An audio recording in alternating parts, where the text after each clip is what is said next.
네, 오늘 충북 오늘은에서 생방송으로 함께하고 계시는데요. 네. 요즘 저출산 고령화가 심각하게 진행이 되고 있습니다. 그리고 인구는 자꾸 줄기만 하고요. 그래서 충북의 7개 시군이 지역 소멸 위기에 처하고 있는 현실이기도 합니다. 맞습니다. 그 7개 지역 가운데 올해 음성이 새로 포함이 됐다고 하는데요. 사실 인구를 늘리는 방법은 뭐 출산도 있겠지만은 다른 지역에 있는 인구를 유입하는, 끌어모으는 방법도 있겠죠. 그 가운데 하나가 바로 귀농인데요. 오늘은 이 소식을 좀 전해드릴까 합니다. 화면을 통해서 확인해 보시죠. 가을 거지가 끝난 음성의 한 들깨 농장. 제일 바쁘다는 추수가 끝났으니 이제 농한기에 접어들어 한숨 좀 돌리고 계실까요? 이곳의 농부에게 한번 물어보도록 하겠습니다. 올해 이제 들깨 농사 다 끝나가지고 들깨 이제 다시 밭에 거름으로 쓰려고 지금 뿌리고 있는 중입니다. 그러면 이제 올해 한 해 농사 끝났네요. 아니죠. 수확은 끝났지만 내년 농사는 지금부터 시작하는 거죠. 왜냐하면 저희가 유기농 밭이기 때문에 지금 이 거름으로 다시 또 만들어서 흙을 살려야죠. 흙을 살려야 내년 농사가 또 잘 될 거 아닙니까? 이번에는 들깨 가마니 속을 뒤적이기까지 하는데요. 아이 참, 수시로 들여다볼 정도로 그렇게 들깨가 좋으신가 봐요. 저는 들깨와 한평생을 하고 저희 자식들 온 가족이 들깨에 파묻혀 사는 들깨에 미친 정훈백입니다. 답답하고 복잡한 도시를 벗어나 전원을 누리는 귀농귀촌. 생각만큼 행동으로 옮기기도 어렵고 정착은 더욱 힘들다고 합니다. 하지만 한 남자의 이야기 속엔 고소한 향이 풍겨온다고 하는데요. 정훈백 씨의 이야기를 한번 들어보실래요?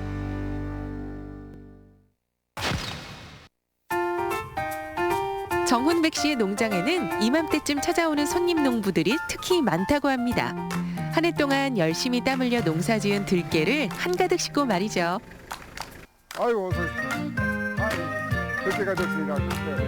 얼마나 가져오셨어요? 10가마. 에이고, 고생하셨어요. 네. 우리 음성 생득에 들깨 장목반 우리 농부님들입니다. 그래서 올해 농사 지신 거 이제 저희한테 들깨 이제 다 수매하는, 오늘 좀 임시 수매하는 걸 해서 가져오신 거예요. 가을 끝에 태풍이 오긴 했지만 그래도 올해 들깨는 다행히도 풍년이랍니다. 딱 봐도 때깔이 반지르르하죠. 아주 잘 털으셨어. 말리는 거 어떻게 하셨어? 다 말리시고? 3일만. 아, 3일. 여러분, 음성의 복숭아, 포도 이런 것만 유명한 줄 아셨죠? 들깨가 이렇게나 좋습니다. 저희가 쓰는 거에 약 한 60% 정도가 지금 이 지역에서 저희 집으로 다 들어오고 있는데 연간 이 지역에 나오는 게 한 30톤에서 40톤 정도 들어오고 있습니다. 저희 집에서 쓰는 거에 한 60% 정도가 이 지역에서 들어오고 있습니다. 음성에 있는 들깨는 모두 정훈백 씨에게로 모입니다. 그리고 이것이 농부들의 안정적인 수입을 보장하고 있습니다. 들깨 얼마나 가져오신 거예요? 한 1.5톤 정도 된다고 보는데. 올해? 예, 올해. 가격이 더 일반 장사꾼들보다 더 받을 수 있으니까 농사 짓는 입장에서는 참 좋지요. 기존의 음성의 들깨 농가는 개개인으로 뿔뿔이 흩어져 있었는데요. 정훈백 씨가 수매에 나서면서 28개 농가가 장목반을 결성, 양질의 들깨를 생산하고 있답니다.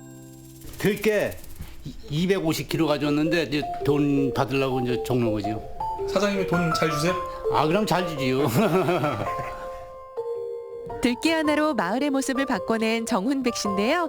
그런데 많고 많은 작물 중에 왜 들깨를 선택했을까요? 제가 들깨하고 인연이 된 동기는 제가 아주 어릴 때 저희 할아버님하고 저희 외할아버님이 이제 한일을 하시면서 들깨에 대한 사랑이 상당히 많으셨고 또 저한테 들깨를 즐기시는 모습을 항상 가르쳐 줬는데 저희 할아버님, 외할아버님 돌아가시면서 들깨를 항상 가까이 해라 유언처럼 말씀을 해주셨어요. 정훈백 씨의 피엔 고소한 들깨가 흐르고 있지 않을까요? 어머니께서 어릴 적 기름집을 운영하시고 이 가업과 함께 정훈백 씨는 할아버지의 유언을 받들며 기름 가공업을 천직으로 삼았죠. 그리고 제2의 인생을 펼치려 귀농한 이곳 음성에서는 마음껏 들깨 욕심을 내는 중입니다. 이제 농사를 짓기 위해서 어디로 귀농해서 농부가 될까 하고 고민하다가 전국을 다 찾아봤죠. 음성 지역이 아침 저녁으로 기온차가 좀 있더라고요. 그래서 제가 깻잎을 하는 게 아니고 종자를 하기 위해서는 기온차가 있는 음성 지역이 좋다 해서 음성 지역으로 제가 귀농을 해서 농부가 되었습니다. 어렸을 때부터 보고 배운 것이 들깨 기름을 짜는 일이었다는 정훈백 씨. 이 들깨를 비비는 것도 어머니에게 물려받은 비법입니다. 얼마나 농사가 잘 됐나 안 됐나를 저희 어머님이 가르쳐 줬어요. 이렇게 비벼봐가지고 비비면 이렇게 기름이 나옵니다. 기름이 성분이 있으면 기름이 많이 따르면 굉장히 좋은 기름이 나올 거고 비볐는데도 기름이 잘 안 보이면은 지방 성분 없이 쭉쟁이만 있는 거죠. 그래서 처음 이거를 수미하면서 이걸 제일 먼저 보는 것이 제 어머님의 지혜를 가르쳐 주신 겁니다. 정훈백 씨의 들깨가 특별한 또 다른 이유, 바로 다요라고 하는 착유에 특화된 종자라는 건데요. 네모난 유리병에 담긴 것들이 바로 다요 들깨에서 뽑아낸 기름입니다. 그런데 붙어있는 이름표가 한글이 아니네요. 우리 들깨 기름은 한 80%가 다 해외 한 5개국으로 지금 수출을 하고 있죠. 제일 큰 시장이 일본, 대만, 말레이시아, 그다음에 이제 러시아, 유럽도 그렇고 그렇게 나가고 있습니다. 여러분은 수출액 200만 달러의 성공 신화를 가진 들깨 기름을 보고 계십니다. 겉으로 보기엔 평범한데 무엇이 다를까요? 일단 이제 착제 열을 가하지 않고 생으로 이제 압착을 해서 생산하다 보니까 기름이 좀 유난히 맑다고 좀 해야 되죠. 그래서 저희는 전혀 열을 가하지 않습니다. 이제 완전 콜드프레스 방식으로 생산하는데 일단 저희가 생 들깨 기름으로 생산하고 있다 그 말씀을 드립니다. 정훈백 씨는 생들기름으로 전무후무한 혁신과 경쟁력을 인정받아 2015년엔 신지식인 농업인상이라는 쾌거를 이룹니다. 정말 귀농인들의 귀감이 되지 않을 수 없는데요. 이참에 귀농 후배들께 조언 하나 해주시죠. 한 가지 품목을 좀 미리 귀농하기 전에 좀 공부를 해서 귀농하자마자 그 한 가지 선택한 작물을 좀 끝까지 꾸준하게 좀 도전해 보는 게 남들보다 좀 빠른 귀농에 정착하지 않나 생각이 돼요.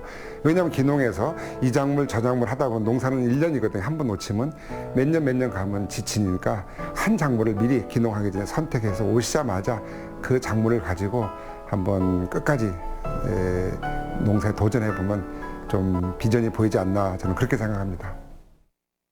정훈백 씨의 도전은 여기서 멈추지 않습니다.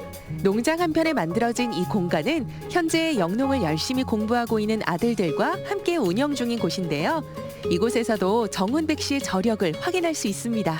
여기는 들깨라는 거를 좀 더 알리고 홍보하기 위해서 들깨 교육도 하면서 들깨 카페라고 우리나라의 농산물을 이용한 첫 카페가 되는 거죠. 들깨 카페. 붕어빵에는 붕어가 없지만 들깨 카페에는 정말 들깨가 있습니다. 향기로운 커피와 빵, 그리고 고소한 들깨의 만남. 여러분은 상상이 되시나요?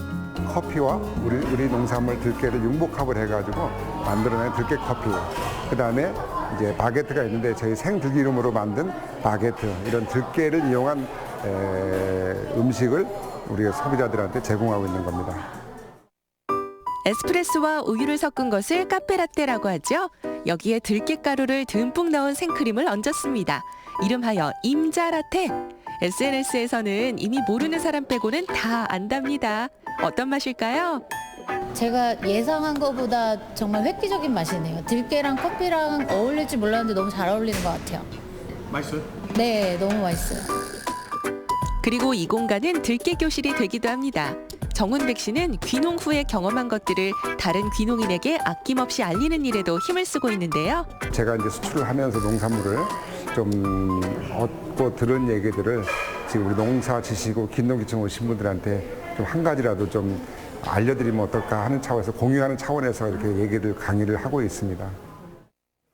세상에 농번기엔 농사를 짓고 또 가공을 하고 요즘엔 수매까지 하면서 언제 이렇게 교육까지 준비했을까요?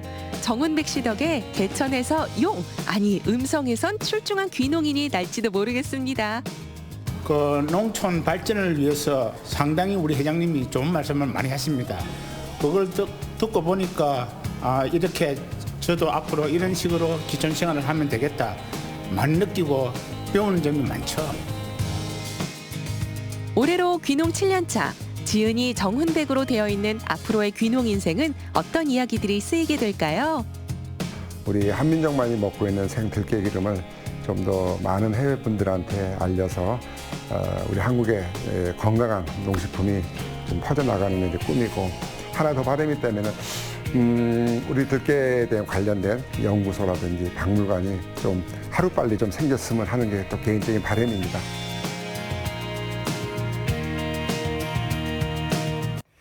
네, 우리 지역에 이런 분이 또 계셨군요. 기존의 그 들깨 농가를 한데 모아서 마을의 수익도 좀 창출을 해내시고요. 또 귀농에 대한 지식도 여러분들께 나눠주시는 거 아니겠습니까? 참 앞으로의 모습도 기대가 되는데요. 근데 화면을 보니까 이 귀농의 어떤 그 해답은 개인이 아니라 이렇게 함께 할 때 무언가 힘이 더 커지네요. 맞아요. 그리고 네. 또 지자체에서 그만큼 관심과 또 성원도 있어야 될 것 같습니다. 네. 무엇보다도 앞서 인구가 줄어서 소멸 위기에 있는 지역이 충북에 7개 지역이나 된다고 말씀을 드렸는데요. 정답은 이렇게 귀농을 해서 정착하는 분들이 많아지셔야 되지 않을까요? 앞으로 제2의 정우백, 제3의 정운백 이렇게 귀농과 함께 성공을 하셔서 지역을 함께 발전시킬 수 있는 많은 분들이 함께하기를 기원하겠습니다. 네.